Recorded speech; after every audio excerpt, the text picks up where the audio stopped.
Innovate, accelerate, move technology forward. The startup revolution is now.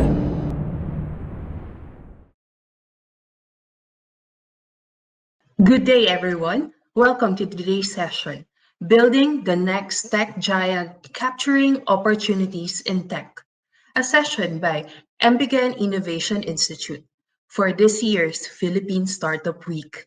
My name is Sherry Magbanwa, the head for business development of the Embiggen Innovation Institute, and I am your host for today. We have a lot of exciting things in store for you today.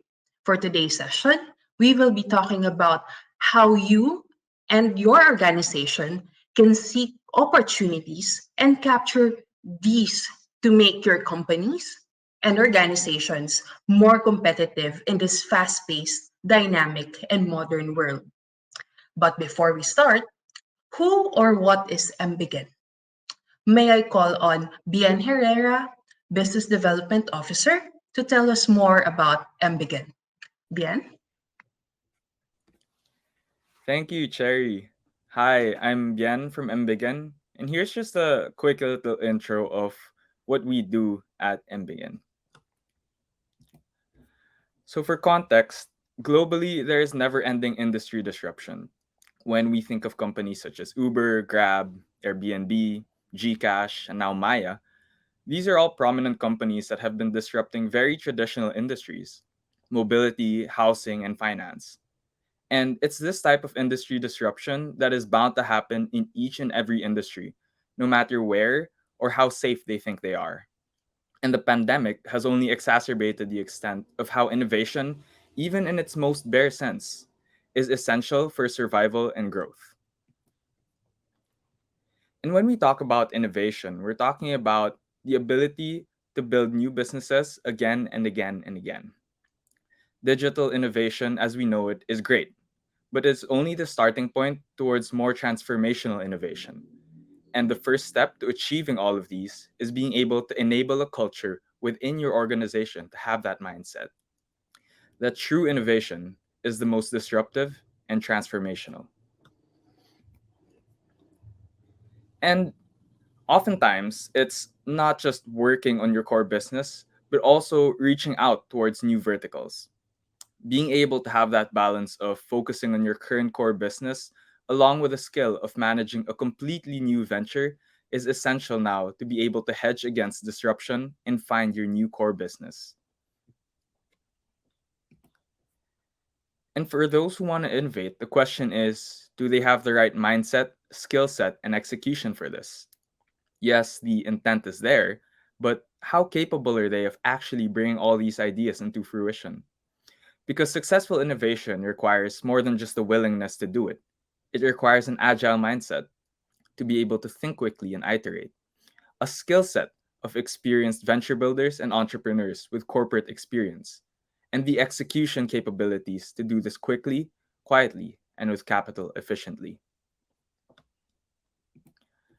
And this is where Embiggen comes in, being your partner throughout the whole process, providing you with a mindset, skill set, and execution that would help make all of this possible.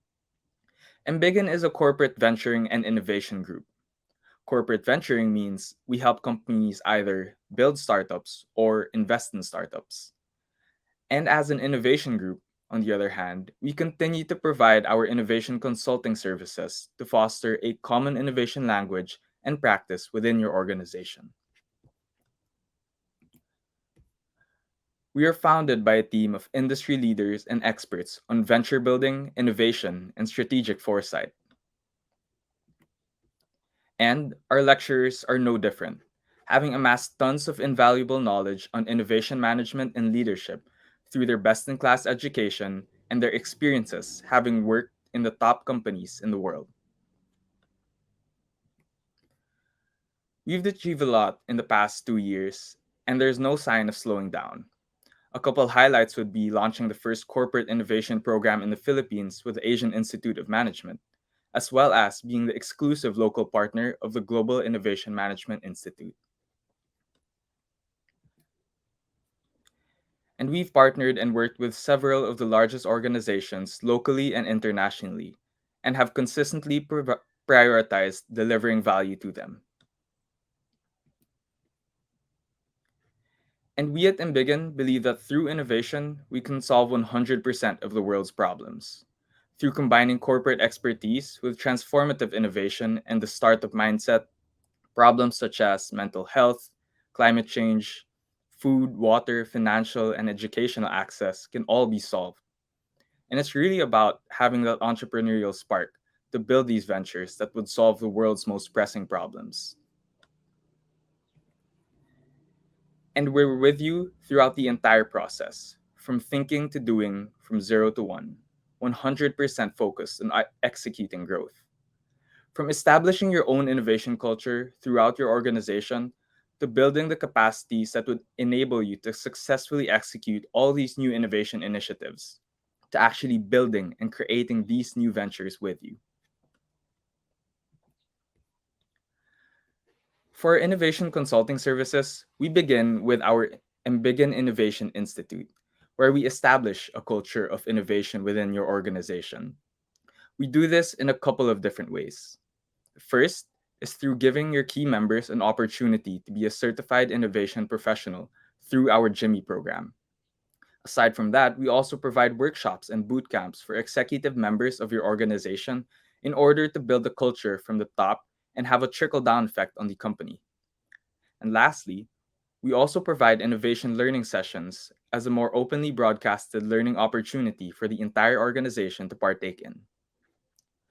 With our Foresight service, we utilize futures thinking in two different ways. The first is opportunity mapping, where we analyze the different signals in the market to understand the various potential opportunities in the horizon for your organization.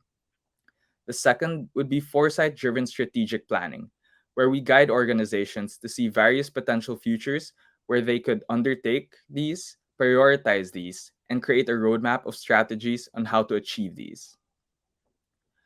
For corporate venturing services, we have Embiggen Capital and Embiggen Digital Ventures.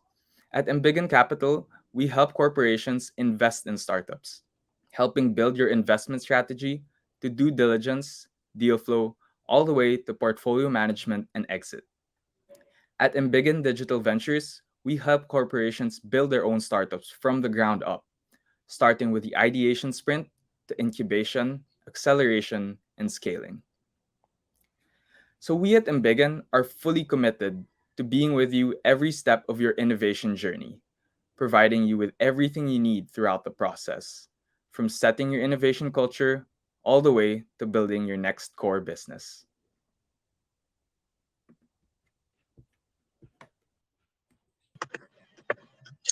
Thank you very much for that, Bien.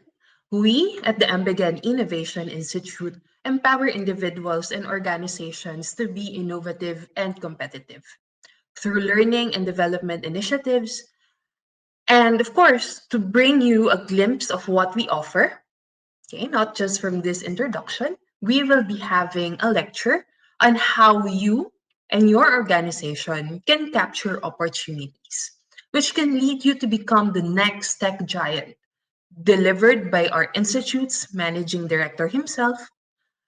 With this, I'd like to formally introduce our speaker today. Masaki, or fondly called by everyone as Maki, is currently Embiggen Innovation Institute's managing director. He is a certified innovation professional and an innovation manager from the Global Innovation Management Institute. He is also an adjunct professor of the Asian Institute of Management, NI Academy. He recently graduated from the Asian Institute of Management with the degree Master of Science in Innovation and Business, where he was the sole recipient of the Tectonic Scholarship Award. He was a consistent Dean's Lister and graduated with the High Distinction Award, which is the highest academic award in the Institute, and finished the degree as the valedictorian of the class. Prior to his master's degree, he also took some public health and medicine units from the Ateneo School of Medicine and Public Health and graduated BS Biology with focus on environment and health-related biology from the University of the Philippines, Manila. He worked on several projects related to stakeholder centered innovations and development in the context of health, environment, climate change, disaster risk reduction, education, and leadership. He is also actively supporting and putting up startups in the Philippines, Asia, and in Europe. He has also done researches and other literary works, with some of his works published in online and offline forms. He has worked with organizations such as Lipad PH, Embiggen Consulting, United Nations Environment, United Nations Development Program, United Nations Population Fund, RTI, International Ramon Magsaysay Award Foundation, PhilDev, Rebirth PH, Plan International, Seeds Asia, iAcademy Pro, and Natalie in the Light. Just some of the organizations that he is working with. And he does this working towards empowering communities in the Philippines, Asia, and other regions. That was said, Mackie, please take on the virtual stage. All right. So thank you, Cherry, for that very nice introduction. So, just for everyone's information, no, we are happy to respond to your questions via chat. So please don't hesitate to send us a message via chat, and then we will be very happy to answer those. All right. So let's move on to our topic. Our topic for today is actually very interesting because you guys are all aspiring to become the next tech giant. So let's start our discussion by asking ourselves how we can build the next tech giant and how can we capture opportunities in tech. As Sherry mentioned, I am Masaki Mitsuhashi, but you can call me Maki, and I'm the managing director of the Embiggen Innovation Institute. If I were to ask you guys these questions, where are these organizations now? You would probably have said some like you don't see them as much anymore, etc., etc., etc. Let's talk about the first one, America Online. America Online was known as as a company that promoted communication between people, but slowly it got disrupted as well. Messenger, Instagram, and even all of the social networking sites suddenly had chat options that allowed people to communicate with people faster, right? We also have Kodak. Kodak was known as a film company as well as taking pictures, etc. However, people don't see Kodak as much anymore, right? Now, even the smartphones, no matter what smartphones we have, can sometimes even take photos that are in some areas better than the original cameras that we had, right? Then we also had Blockbuster, of which we were renting videos, etc. But where are they now, right? They're not as visible anymore because people are suddenly now transitioning to online platforms where they can stream the videos, and even watch things on demand from wherever they are. Now, these three companies lost market share with the advent of other companies swooping in, introducing new products that responds to the people's needs. Eventually, they got the market share of some of these companies. Now, when we see the word Google, we normally see technology, search engines, and other products that they have developed for our technology, for our cell phones. But even Google, where they are now, they have to always innovate on what they have. Even if they are the current tech giants, they are still in danger. Because if they don't constantly innovate, they might actually be disrupted by something else, right? Because there is always a constant threat of disruptors, right? And there's always a need to constantly innovate to survive. No matter how successful your company is, you would always have this risk of being disrupted by someone else. Now, if I were to ask you guys, how would you define innovation, right? You guys can comment in the chat how you would define innovation. right? So I'll give you guys a few seconds to type your answers. Now, if you can see how you would define innovation, you get to realize that many of these people define innovation differently, right? Cherry would have her own definition of innovation. Bien would have her has his own definition of innovation, and I would even have my own definitions of innovation. Now, when there were some researches online that asked people what were their first words or what are their thoughts about the word innovation, these are some of the words that actually people associated with the word innovation: new, values, catalysts, measure, ideas, research, customers, indicator, cycle, creativity, solutions, even reject, right? Because there are some innovation that do not proceed to scaling and eventually get rejected by society, right? Adopt, skills, technology, market, effective, source, right? There are a lot of words that people associate with innovation. Because when we try to define innovation, these are the traditional definitions of innovation, of which they said innovation is about creating more effective processes, products, and ideas. Some, on the other hand, would say that innovation is about implementing new ideas, improving services, or even creating dynamic products. And other people would say that it can be changes in the existing environment to deliver better products or service. Now, these definitions of innovation are something that is already familiar to all of us. Take, for example, the first definition is about creating, right? Innovation is always associated with creating new products, techs, and services. Whereas, it can also be about implementation of the service, right? So, for example, how do you implement something differently? Or maybe even improving services or creating dynamic products. Now, many people also forget that innovation can also be about creating changes in the current environment to deliver better products or service, right? Now,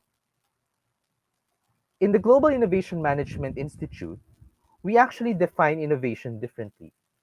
For us, in the Global Innovation Management Institute, innovation is the creation and capture of new value in new ways.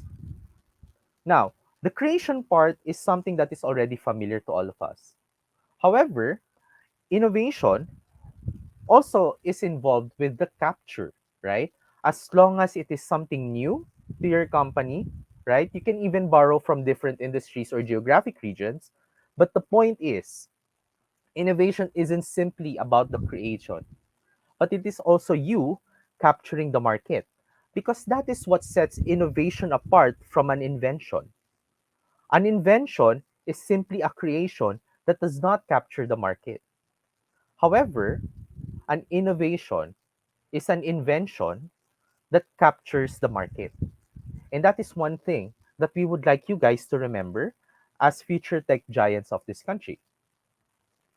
Now, some of you guys might have seen this figure by the visual capitalist, of which they define the 10 types of innovation at the least, right? Because there could be more types of innovation. Now, if you can see here, it says here, like for example, profit model is how you make money. Network is how much connections you with others to create value.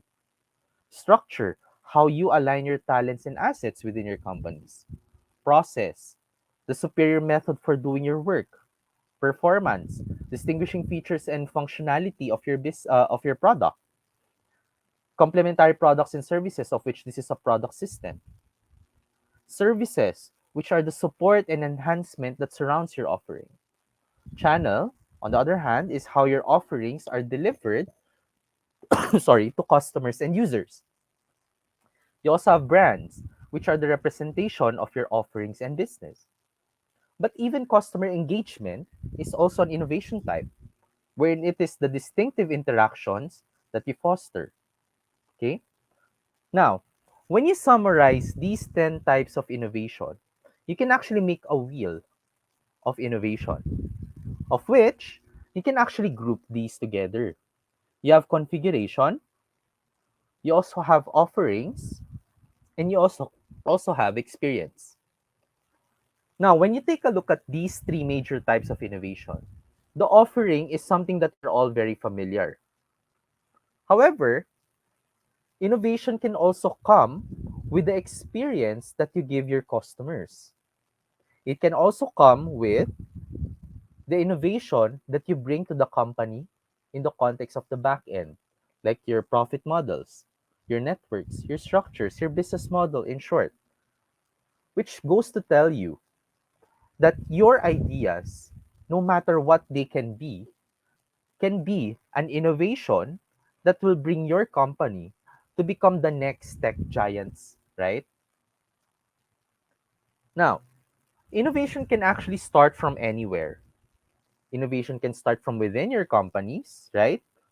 Through what we call as entrepreneurs. Okay? We are all familiar with entrepreneurs, but do you guys know what entrepreneurs are? Entrepreneurs are actually employees mobilizing like an entrepreneur within a company. So they have the same characteristics and traits of the similarly to what entrepreneurs are. They are self-motivated, they are proactive, and they are also action-oriented. And they also pursue an innovative product or service. However, the difference between entrepreneur and entrepreneur is that an entrepreneur does not actually utilize his or her own personal resources as entrepreneurs do, right? And they do not have personal costs. Why? Because the organization where they belong to absorbs the potential costs as well as the risks and losses. However, that is not without benefit, right? Because if these employees within your companies were able to think of the next future idea that could define the industry, then your company can also benefit from the gains that these technologies are able to bring to your companies. Now, for entrepreneurship to thrive within your company, you should be able to instill within your companies an entrepreneurial mindset or an entrepreneurial environment within that fosters these kinds of behaviors of innovation, right? Now, employees are able to use these entrepreneurial skills that will eventually benefit your company as well as its other employees. Now, when you talk of entrepreneurs, these are also employees that are given freedom to experiment potential growth opportunities, right? Potential opportunities to experiment, which can actually lead to growth for your organization. Now, this may also lead to new products, services, technologies, or maybe even improvements of existing ones already available within your company. Now, skilled entrepreneurs, such as you guys here in this session, are becoming more in demand, right? Because of the potential to innovate as well as lead growth for your companies. Now, here are some examples. Here are some entrepreneurial stories, right? Now, many of you guys are familiar with Google Mail, right? So this is the app wherein we send emails, we send calendar invites, we even schedule. It is so flexible right now. But did you guys know that when Google Mail started, they didn't even have a search engine function, right? Now, when Paul of Google introduced search function in Google Mail during their one of their meetings, many of his coworkers did not believe in his idea, right? They said that it's something that is unnecessary, something that does not warrant a certain level of investment, etc. However, the managers or the heads of Google invested in his idea because they said, why not? Let's try it out. Now, because of this function, the search function, it has led Google Mail to greater heights. Now, it is very convenient for us right now to conveniently search emails, right? Among the many thousands of emails that we receive every day, the search function became a very important feature of Google Mail. Now, for you guys who like playing games, right? So I'm pretty sure that you guys like playing games. You can even comment in your chat what are your favorite games that you like to play all the time. Now, one of the most popular gaming platforms is the Sony PlayStation. Now, the Sony PlayStation wasn't successful to begin with, right? Because back then, Ken Kutaragi, he wanted to develop the first computer entertainment platform, right? However, his ideas were not actually believed by the people in Sony. So what he did was he secretly worked in a different company wherein he developed the Nintendo NES system, which is the competing company of Sony. However, what happened was while they were developing that system, they also developed the first Sony PlayStation platform, which eventually got released and became very popular and became the first Sony interactive entertainment system and was also the first computer entertainment platform. Now, the people who believed in Ken Kotaragi contributed to the success of the Sony PlayStation platform, which eventually, right now, Ken Kotaragi is the CEO of the Sony Interactive Entertainment. Okay? So these are many of the many stories of entrepreneurs that eventually became successful simply because someone believed in them within the respective companies. Now, if you were to ask me, what is the next step for me? How can I capture opportunities in tech? Now, what I want you guys to remember is that when you are trying to look for opportunities in tech, right? Your business opportunities are an interplay of both the internal and the external environment, right? So if you can look at the Venn diagram, you have the internal environment on the left side, the external environment on the right, right? Now, the business opportunities are those that are in the middle because they are a response of the internal environment to the external environment and vice versa. This provides an opportunity for your company to grow, right? So eventually, the business opportunity is exactly the interaction between your internal environment and the external environment together. Now, however, simply knowing that it is the interaction between the internal and the external environment is simply not enough, right? Because information is key, especially if you want to unlock these opportunities. Now, take a look at this figure on the screen that you see. When you take a look at the figure on the left side of the screen, you get to see that it doesn't make sense, right? There's like dots, red dots on the left side of the screen. Now, when you take a look at the left side, it doesn't make sense. However, you as the person looking at this would want to ask these questions. What else am I not seeing? What information am I not getting? So the natural way of things is that you will try to look for information, right? Now, when you look for more dots to connect these dots, you get to realize that the figure on the left actually forms a picture of the rabbit, right? Now, it further emphasizes that for you to be able to make great pictures, you would need to look for more information, especially if you want to look for opportunities to become tech giants of the industry. Now, information is key also in strategy development, right? Now, if you take a look at the figures on the left, on the upper left, you get to see that for you to be able to make a strategy, it is really an interplay of the macro environment as well as the industry environment, which forms the external environment of your company or your business, as well as the interplay of the internal environment of your business. Now, these macro, industry, and internal environment provide you the context of your strategic analysis. Now, these strategic analysis, the analysis that you get from the interplay of the internal and the external environment, provide you an opportunity to make strategic decisions, right? You get to make strategic decisions and then also make strategic review on how you can make your strategies improve even better or create new strategy prior to implementing this strategy.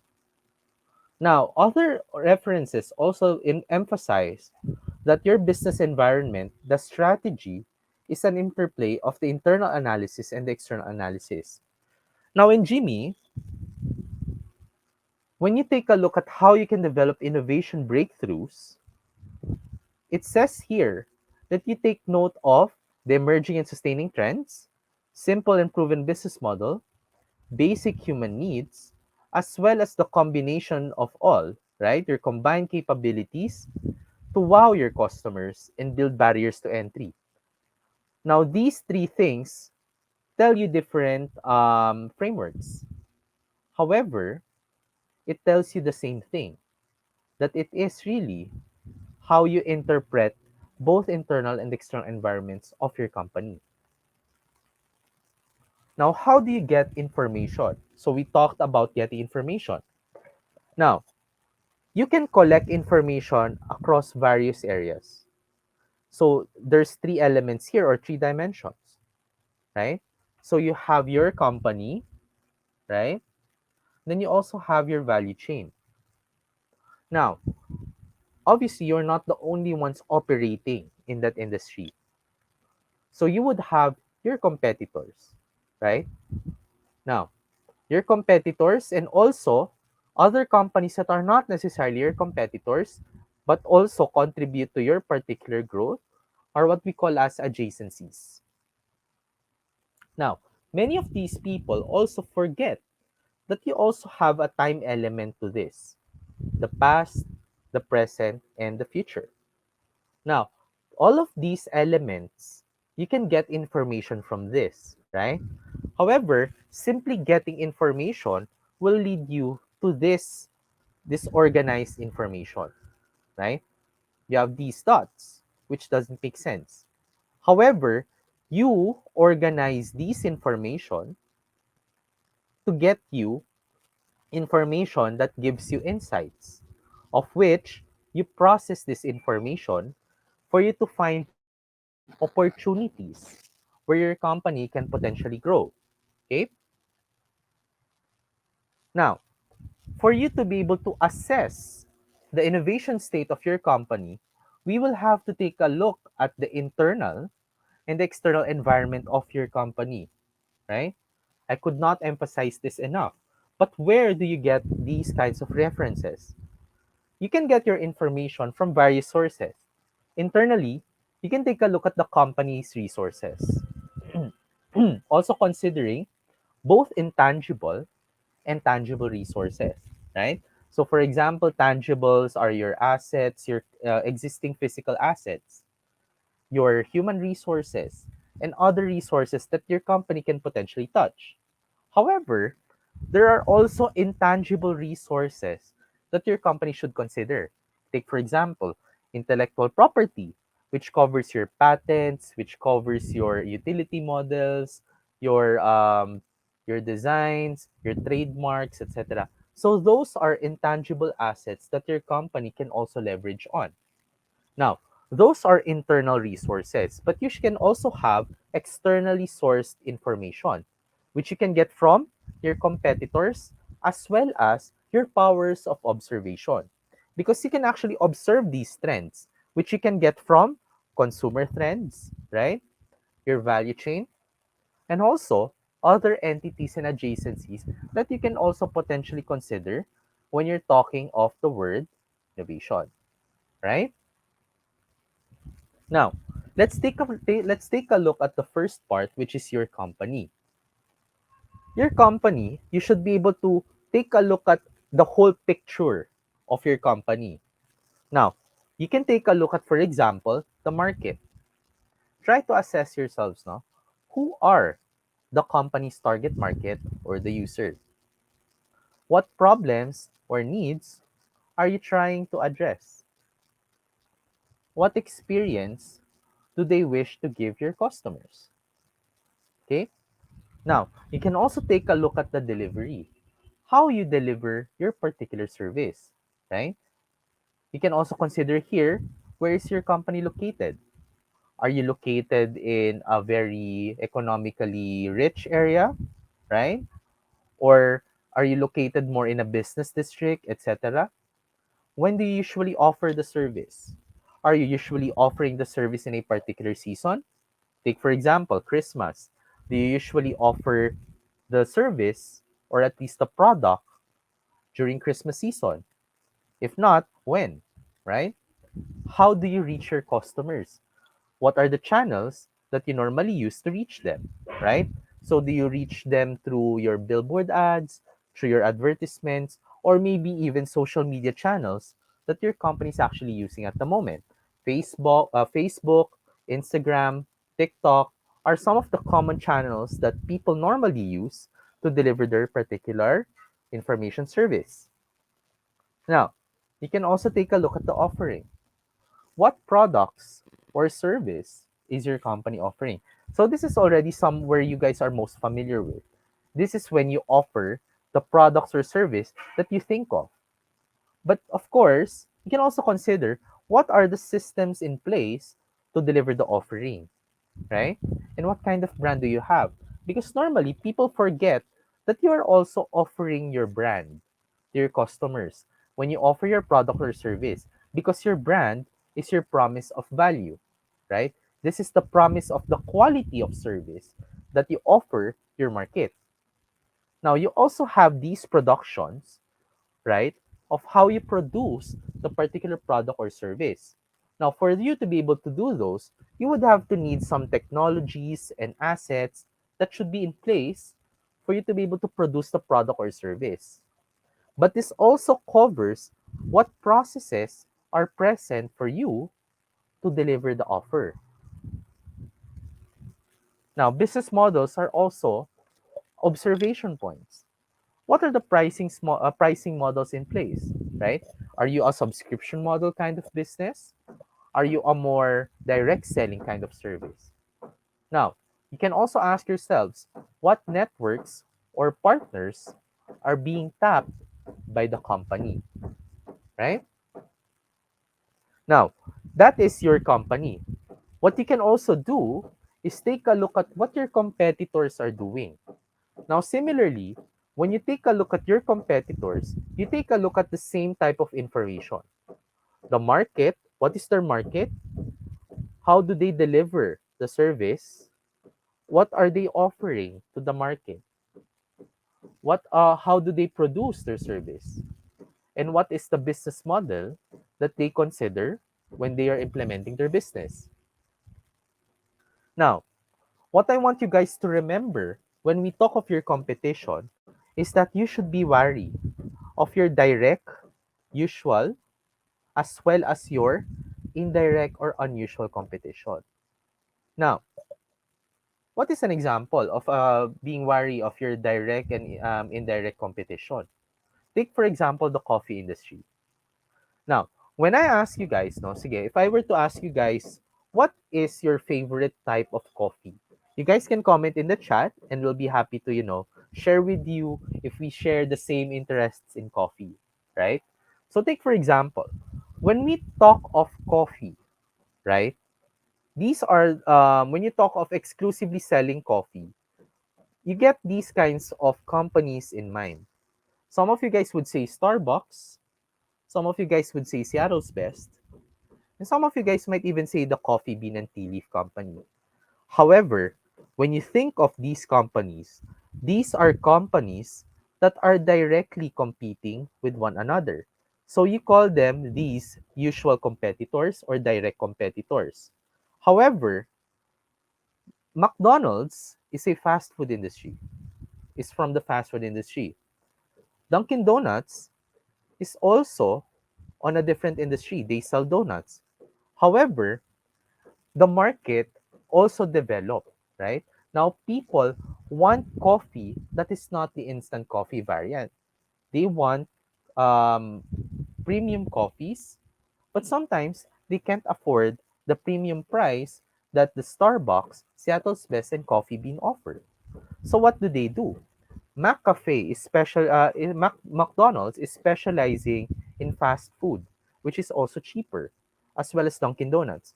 So what they did was they banked on their capacity to bring products to a more affordable option, and they developed McCafe and the coffee of Dunkin' Donuts.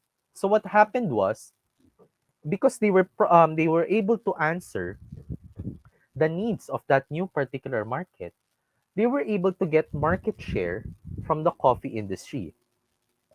Now, Starbucks, Seattle's Best Coffee, and Coffee Bean are prepared to compete with each other.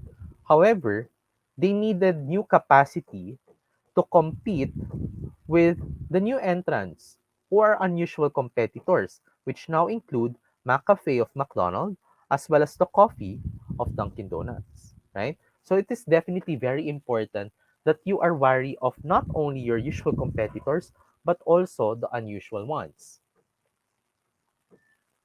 Now, if a company does not disrupt itself, a startup will, right?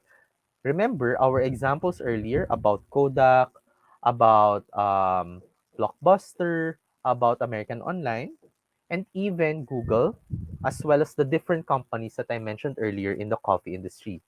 Now, you should be wary about these kinds of things. Now, you can also take a look at trends, right? So, for trends, how would you define a trend?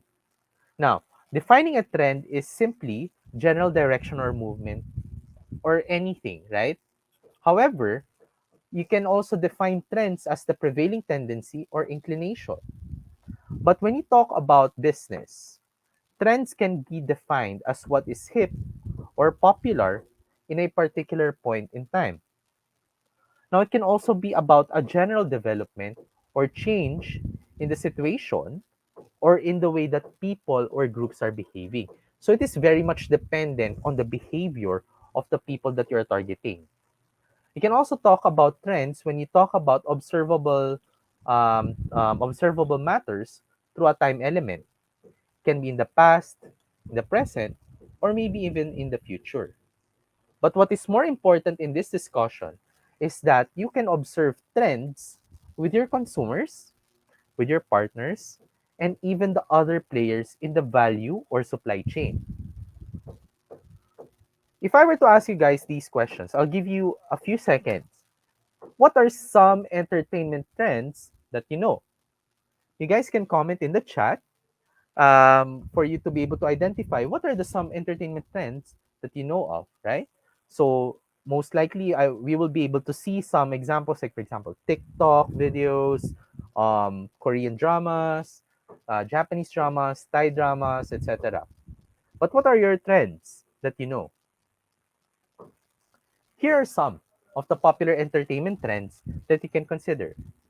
The first one is social media videos. Now, before the pandemic, social media weren't as popular.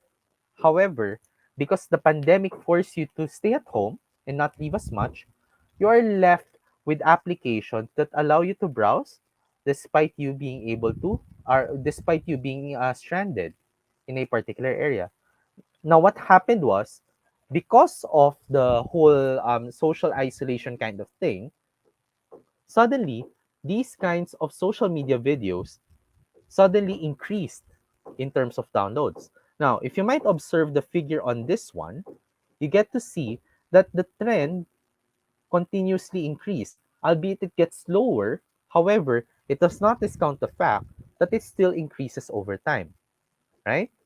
Now, also, TikTok continues to make serious gains. So if you might notice, Gen Zs, millennials, Gen X, and even boomers, the generations, are increasing in terms of using TikTok. Now, it only tells you that people, despite any generation, are now also trying to access these kinds of social media videos to get entertainment, to get information, right? Next, streaming services. Now, many of you guys are also taking a look at how you can actually browse these information, right? You can also browse internet to be entertained in the form of videos, right? Netflix, Prime Video, and even YouTube are some of the more popular examples. Or even Crunchyroll or those anime or Korean drama streaming services, right? You may also comment in the chat what kind of platforms you guys are using to stream videos. You can even exchange like what kind of videos or dramas you're watching. But at the end of the day, you get to realize that based on the trends here, there is an increasing trend, definitely, of people who are accessing these streaming services for you to be able to get information, right?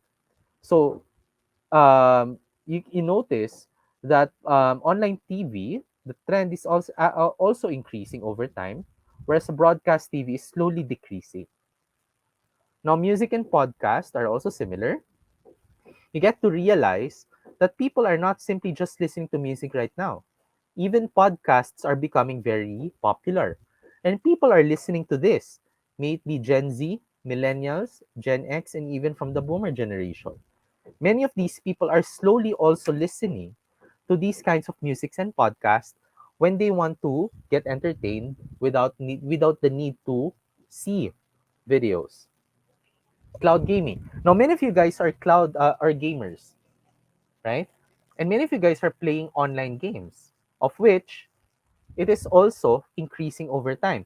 Now, people are now also observing that people are now also playing via mobile, right? Because the mobile gadgets are now increasing also in quality of how you can actually play these games, right? Next, content creation and streaming. Now we see these everywhere, wherein people are now streaming their own gaming or streaming their own services. Sometimes you can even see people drawing on stream, right?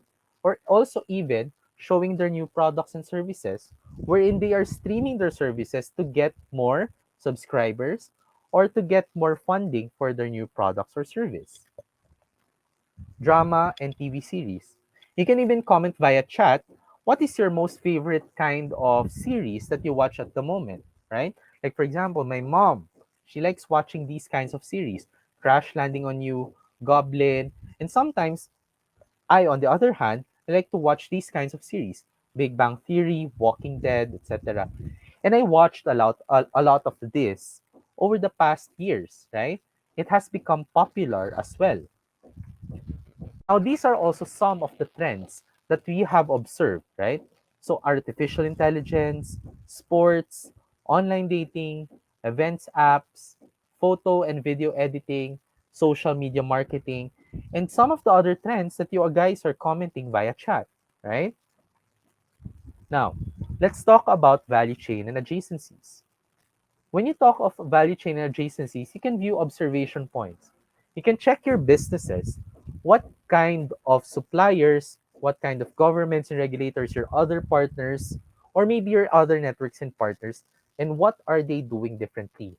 What kind of trends are they considering that you should also, take into consideration? So you can even get from companies that you are not necessarily affiliated with. So for example, your companies may take a look at P&G, Unilever, Chevron, Singtel, and other companies where you can potentially get new ideas. Now take for example e-commerce. When you are a company that suddenly wanted to transition online, there are some aspects wherein you might not necessarily be familiar with, right? Or may not have the capacity to do so. So for example, this is the normal way for you to deliver service. You have a supplier that ships to a logistic services, that ships to a warehouse, that ships to a particular business establishment. However, because of the pandemic, people can't leave homes, right? So what you do is you shop online. Now, for you to be able to transition from simply a brick and mortar companies to a more brick and click companies, you need to have sorry, sorry, you can crop that out. So when you think of these companies, you may not have the capacity to implement this, right? So what you would need is you would need to have a certain level of partnership with other companies. You might need to have a company for you to develop an e-commerce platform for you. It can be your website or payment channels. You can even get your from other payment channels like NextPay, PayPal, etc. And then that would fulfill the e-commerce side, right? So information, order of the books, right? And then it goes to an e-commerce platform managed online, and then the order is directly transmitted to a third-party central logistic warehouse, right? And then it orders from the supplier, it ships to the warehouse based on the need, it ships back to the local warehouse, and then it gets delivered to you, right? And these are partnerships that would help you become the next tech giant, especially if you don't have the capacity to implement the kind of service that you have. Now, what you do is that you get all of the information that you have at the moment. And then what you do is you create a business opportunity map. So the business opportunity map is a framework by the Global Innovation Management Institute that provides you a platform to summarize the information. And then what you do is you can connect the dots for you to be able to make a new business idea, which can be the next tech idea that can define the industry.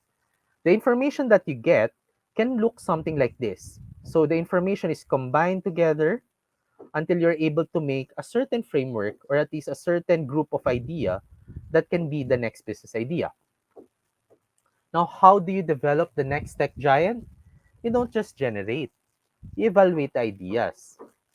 So your next tech giant can come from incremental concepts, breakthrough concepts, or radical concepts. So what do we mean? When we say incremental concepts, your company, your business idea is only getting from within your companies. So essentially, all of your dots are still within the core business. However, your next tech giant idea can be a breakthrough concept or also a radical concept. However, there is a difference. When we talk of breakthrough concepts, one or two of your concepts are within your core business, right? However, it becomes more actionable because you have one foot inside the door and one foot outside the door, effectively expanding your reach as a business. Now, you can also have radical concepts where none of the business ideas are within your core and all of the business are outside of your core. Now, have you settled in on an idea? Now, what you do is you lock it in. And one of the common frameworks that people normally use is what we call as the business model canvas. Now, your business model canvas has different elements. You have your customer side, right? You also have your implementation side, which are your key activities, key resources, and partners. And you also have the financial side, which are your cost structure as well as your revenue stream. And all of this support the value proposition of your company. Now, when you talk of your business model canvas, there is actually a prescribed way for you to go through it. You start with your customers, right? Your customers bring in the demand. And then what comes after your customer is because they identify a particular need that you would want to solve, then that's when you ask, what is the value that I give to my customers? That is your value proposition.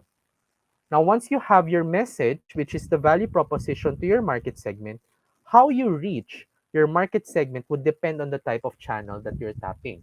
Are you looking more into social media? Are you looking more into traditional, such as ads, videos? Whatever matters that you choose, that is your channel. Now you can also take a look at the customer relationship. What kind of relationship do I have with my market? Am I more of a direct one or am I more of an indirect one? And then once you're able to identify the customer side, you can now ask, how can I profit from this service to be able to sustain the business, right? And then for you to be able to sustain it, you would need to have a certain level of activity, which can include sourcing, manufacturing, your whole supply chain, your key resources to be able to implement these activities. And for those who don't have any resources, you can tap into partnerships. But all of this would come at a cost. Now, your business model is something that you would want to have that delivers value creates value as well as captures value for you to be able to make a business model that has a positive experience with the people. Now, did you find this interesting? Right? You may comment it that in the chat if you guys found this lecture interesting so far. But maybe it's because you are an entrepreneur or an entrepreneur. Now, where do we find intra or entrepreneurs? Oftentimes, they like to observe external and their internal environments as well as the trends. You might be ambitious and goal oriented. You might be natural problem solvers within or outside of your companies. You might be process improvers, wherein you help in productivity and cost cutting. You might actually be risk takers, even in uncomfortable environments. You might also be looking for new challenges all the time, and you always think outside of the box. But the important is your mindset is always that you want to test these ideas until the desired results are achieved. Now, experimentation is something that is always in the mind of a startup, of an entrepreneur or an entrepreneur. Now, when we talk of startup mindset, we always seem to follow these kinds of lean startup method mindset. Wherein the lean startup method is a methodology for developing businesses and products. It shortens the product development cycle and is a combination of business hypothesis driven experimentation. So you always experiment all the time, right? You also emphasize customer feedback over intuition. It provides you enough opportunity to constantly learn how you can improve your services even better. It enables also you to recover from failures faster than the traditional way of product development. Because the lean startup method tells you to work smarter, not harder. Because it is not a question of can this product be built, but rather you should be asking yourself, should this be built in the first place, right? Especially if you're developing your next tech giant.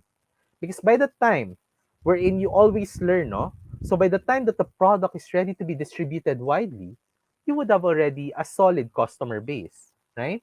Now, the lean startup method also tells you to always develop a minimum viable product, which will also tell you to validate your learnings from your minimum viable product. Because when you talk of the lean startup, you should always have this mindset already. Entrepreneurs are everywhere. You're not just the only one operating in the industry. Entrepreneurship is also management. And for you to be able to sustain your business, you should have a sense of validated learning, and you should always account for your innovation in the form of impact measurement. But it is important that you build, you measure, and you learn. Because when you build, measure, and learn, you're building systems, you're measuring the learnings, and you're learning from the data that you get, you will be able to fail cheap, fail fast, and ultimately, you'll be able to recover fast. Because it starts the whole discussion. It starts with someone who wishes to become an innovation leader in the workplace.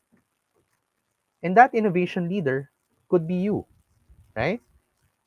And that is how you can build the next tech giant and you can capture opportunities in tech if you follow these kinds of suggestions or frameworks. Thank you.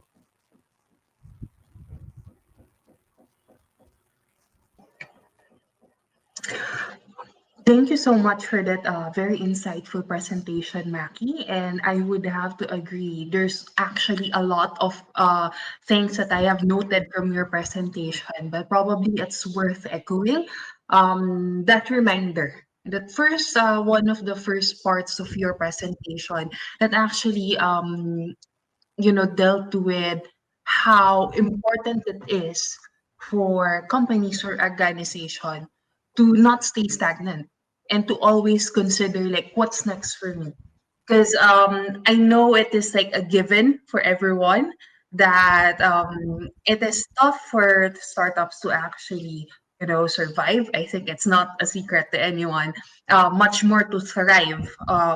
If you want to stick around for maybe a decade or so, become a household name, you need to continue innovating. And it's just that I think it's a common sort of like a trap when you hit like one of your milestones, no? Especially if it's a big milestone for a company. Um, complacency, no? Comfort actually triggers that mindset that okay, maybe we're good.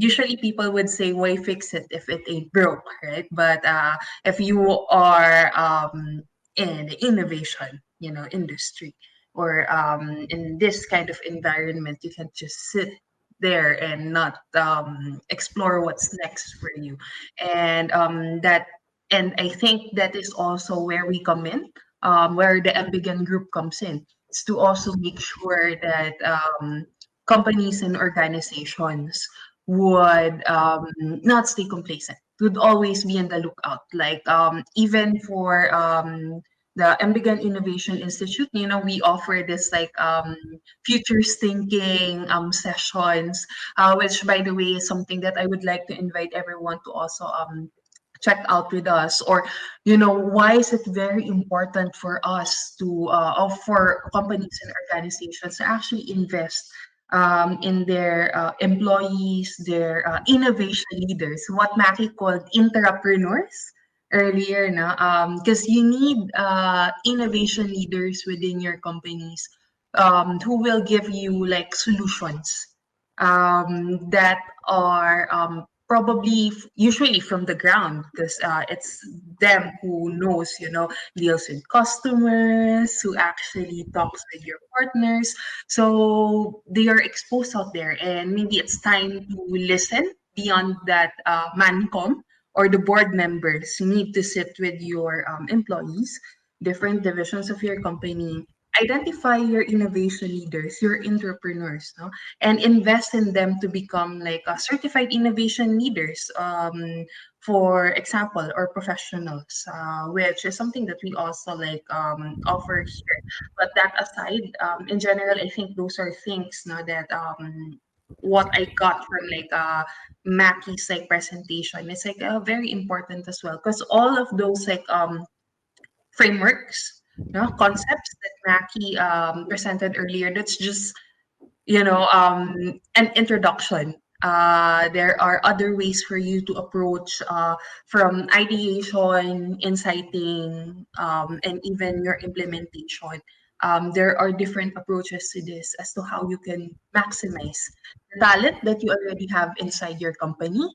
And of course, the services and even products that you can still offer to your audience. No? Whoever this target audience of yours are. And that said, Mackie, I hope you don't mind if you allow me to ask you a couple of questions from your talk as well. Yeah. So, yes, all right. So, can you tell us more about the framework that you used for this presentation? Actually, the frameworks that we have been using throughout the whole lecture Mm-hmm. is part of the Global Innovation Management Institute, right? Mm-hmm. So it's part of the Innovation Breakthrough Framework, which actually Mm-hmm. exposes the individuals and the learners to several strategies of putting a certain system in the kind of innovation breakthrough. So you all in the innovation breakthrough system, you start with identifying, for example, the innovation intent of your company, right? Once you're able Mm-hmm. to identify your innovation intent, you will then be able to identify what is a case for change in the company, right? What drives the change to your company? And then you'll also be able to ask yourself, what is the gap? If I don't address this in a specific period of time, how much will my competitors overtake, right? And then also, you'll also be able to identify what type of projects do I usually invest in, and then you will be able to think, what are the opportunities there? So this is the particular lecture that we're offering. That's only one part Yeah. of the whole spectrum of information that we offer. Because after this finding opportunities, we will then be able to guide you on how you can actually zero in on one particular product, wherein we call this the fields of play, and then later on firm it and shape it until we are able to develop business concepts, until you're able to make a business case that is investment ready by your company or by someone else outside of your company. Mhm. All All right. So for them to get a deeper, understanding of when to use this frameworks, and of course, what best to apply for probably a project that we're working on right now, probably they should get in touch with us soon, right? Okay. Yes. So how we introduced you as a certified innovation manager, not just a certified innovation professional. And in the Philippines, if my memory serves right, you're the only one who is currently holding that level 3 innovation certification. Yes, Yeah, and then mhm. yeah, I'm one of the few people, especially others. One also who has a level 4, but he's in the Ayala group. Yes, yes. So right now it's sort of like certain group of people who are also like very much involved in the innovation activities here in the country who has like the access to this certification program. But how do you think this being like certified like innovation manager help you in your career as a professional, no? Did it change anything? Because you've been doing consultancy and technically practicing like specifically for innovation, no, for quite some time now. So what's the difference? Definitely, I think of ideas faster. So I'm able to Mhm. grasp opportunities faster also. Like, for example, if you give me a type of industry that you would want to develop different types of technology, because of this certain mindset that we already have in mind, right? It is easier for us to find these opportunities because when it becomes automatic. Like for example, if you tell me fintech, then I'll be able to already have this lens of okay, what's the company doing? What is the industry doing? What are my competitors doing, etc. And then I'll be able to think of different opportunities immediately. And that is very helpful if you're thinking of different opportunities, especially if you might notice, no, um, people or at least companies are thinking of new solutions every day. So if you Mhm. don't constantly challenge yourself and your company to think of new ideas or new ventures, Mhm. you will get left behind, definitely.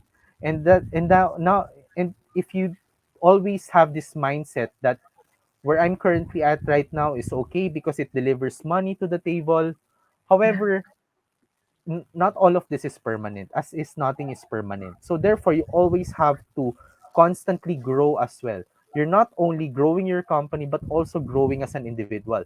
And just like the natural flow of things, the more that you practice these kinds of frameworks, the faster that you're able to develop. And that I think has been very helpful for me as an Mhm. individual professional in the innovation space.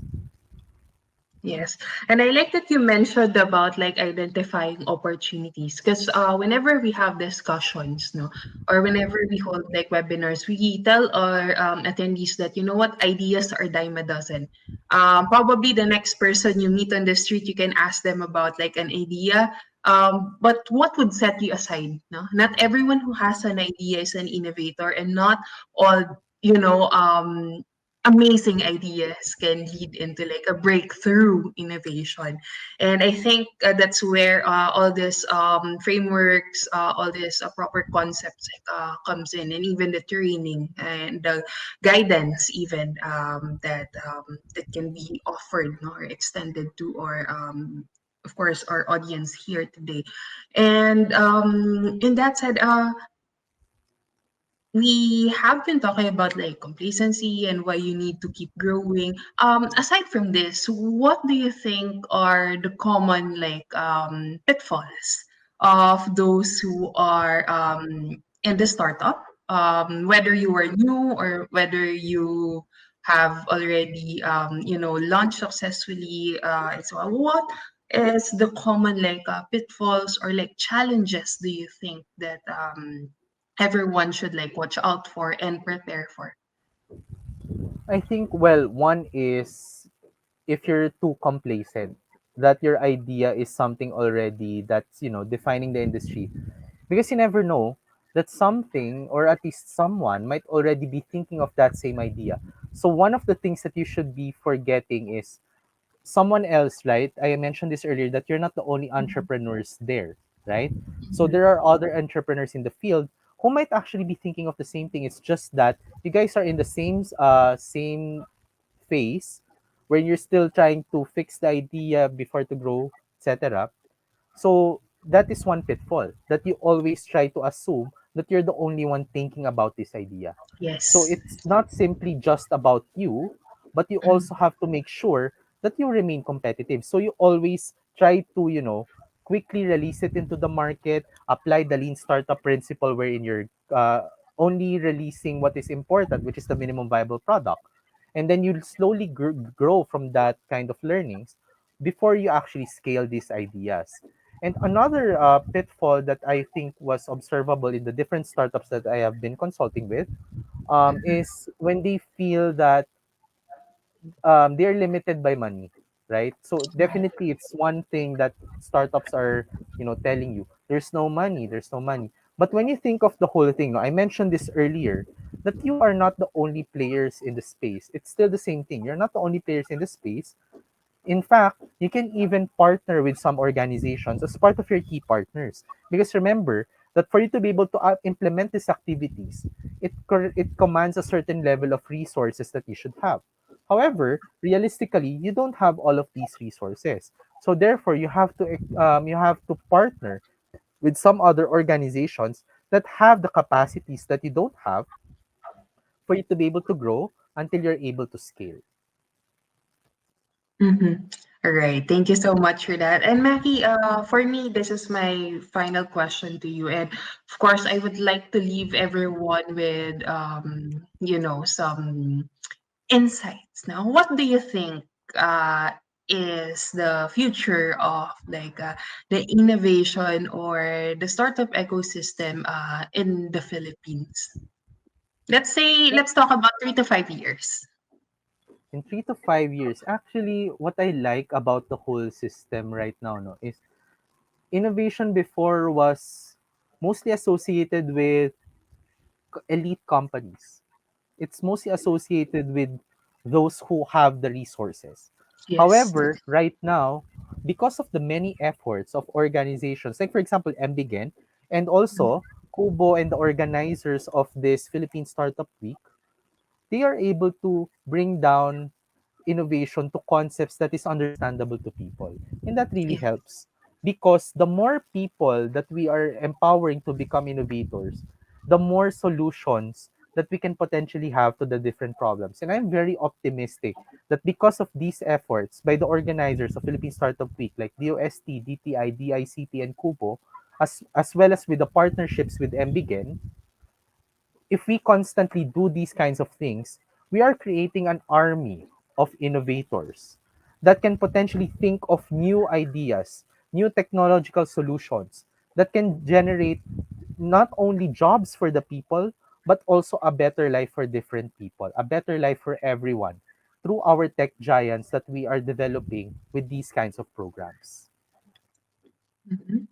And I would have to agree with you on that. And I think that is one of the ways as to how we can also be part of the solutions to the problems that we have.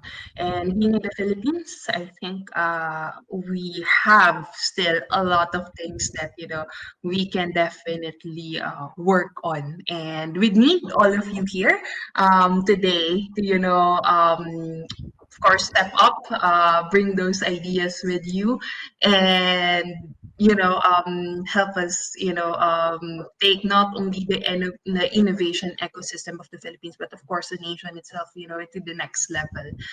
I believe that we are right now in the presence of some of the brilliant minds in the country, and so that's one thing that I hope you get inspired to do and or to keep on doing after this session to innovate. Yes, so thank you so much for that, Maki. And of course, to Bien for your presentation as well.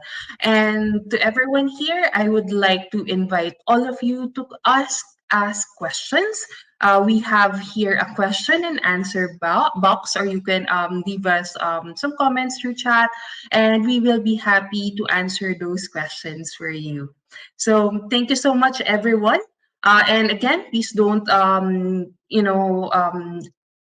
hesitate to reach out to us. If you have questions, we would be happy to talk to you and answer them for you. And unfortunately, that is all the time that we have for today. And we hope that you enjoyed and learned a lot from this webinar. But before we end, of course, we would like to invite everyone again to talk with us. And, let's see how we can grow together through innovation. Again, this is Sherry of the Embiggen Innovation Institute.